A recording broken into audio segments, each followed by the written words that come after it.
Time to talk some Dallas Cowboys football. That means we bring in Mickey Spagnola. And Mickey, this week, coming off a victory, you got the G-Men, the Giants. What kind of challenge do you think that poses for the Cowboys? Well, I think, anytime it's a division game, and I know the Cowboys won all their division games last year, but usually they're close shaves. The teams know each other pretty well. Now, this time around, the Cowboys probably won't know the Giants as well with the new coaching staff, new offensive and defensive system that they're playing under. But, yeah, I think anytime you go up there, it's going to be a packed crowd. And one thing, Van, the Giants are doing is they're going to honor 7 of their former players, inducting them into their version of the Ring of Honor. So it'll probably be a pretty emotional night for the Giants, for the Giant fans, and the Cowboys are going to have to withstand probably a pretty loud stadium on a Monday night game.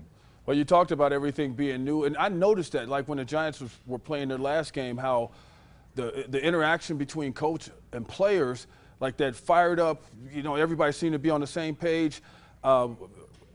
Maybe the Giants are just going to be a different challenge just because of the culture and stuff like that, too. Well, that always helps, and initially, you get off to a good start like that. That really helps because now the guys in the locker room are thinking, oh, okay, this guy knows what he's doing, right? We're winning games. Well, I think the thing we got to remember is they won the first game when they gambled on a 2-point conversion to win it. They could have lost it if they didn't win the game. I mean, if they didn't convert. And then the second game was another close shave with a late field goal. So it's not like they've been dominating anybody, but they've been winning, and that counts, especially for a new coaching staff, as you pointed out. And speaking of new, they're going to see something new. Cooper Rush, I mean, it seems like all he does is win. Well, he's 2-0 as the starter in the National Football League, so you can't beat that. And both times it was, he led last-minute drives to win the game, setting up Brett Maher for the 50-yard field goal. And so, yeah, you like to see that out of your backup quarterback. He plays with confidence and composure, and those are two things that help you play efficient when you're considered the backup. Is Micah Parsons going to be healthy for this one? I know he got a little ding from the last time out. Well, they said from an injury standpoint he's good. He missed practice on Thursday. They said he had a cold, so we'll see where that one goes. But it would take more than a cold to keep Micah Parsons off the field in a Monday night game. And what about your receiving core? From what I gather, Dennis Houston is back. Is he back? Is he on a practice squad, or is he going to be with the team?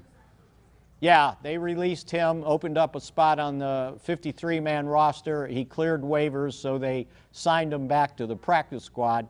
And it looks like, everything's pointing towards Michael Gallup being ready for this game. Now, they won't give him a full dose. Like if there's 60 plays on offense, maybe he gets 20. 25.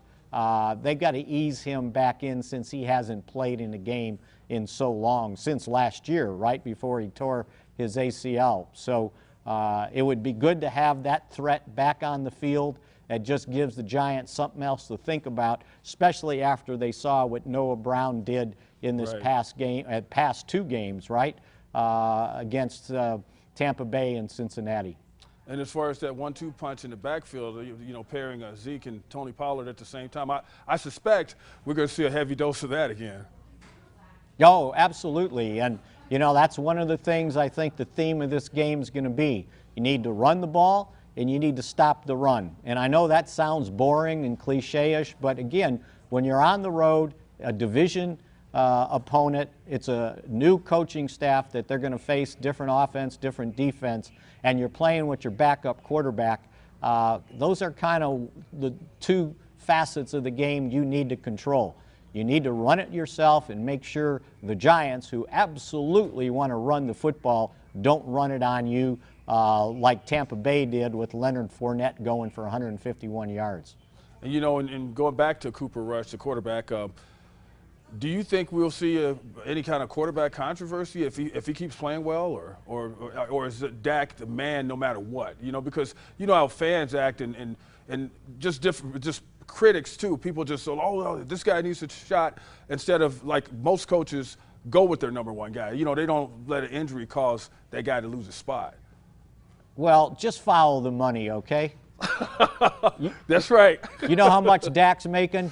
Yeah. And you know how much Cooper's making? Okay. There we go. So, look, the reason Jerry said that, and think about it this way. He would love his backup quarterback to play to the level of his starting quarterback, right? Because Right. what does that mean? They're probably winning games with Dak out. Yeah. So absolutely he wants that. And if it creates a controversy, let everybody have at it. They're not going to win it, though. Dak's Right. the quarterback, period. End of discussion. Yeah, if you, like you called it, game, set, match, huh, Mickey? Yeah, exactly. Well, all right, man. I haven't put you on the spot this season so far, so I'm going to do it today. Give me your prediction on this game. If they play the quality and efficiency of football that they played against Cincinnati, they can go up there and beat this Giants team. Again, I know they're 2-0, like I pointed out, but they've eked out 2 wins, so it's not like they've been out there dominating anybody. And if the Cowboys can stop the run and force Daniel Jones to beat them throwing the football, I would like their chances. All right, as always, man, it's a pleasure. Thank you for your time, Mickey. Okay. All right. Thanks, Van. He's Mickey Spagnola. I'm Van Tate. We'll see you next time.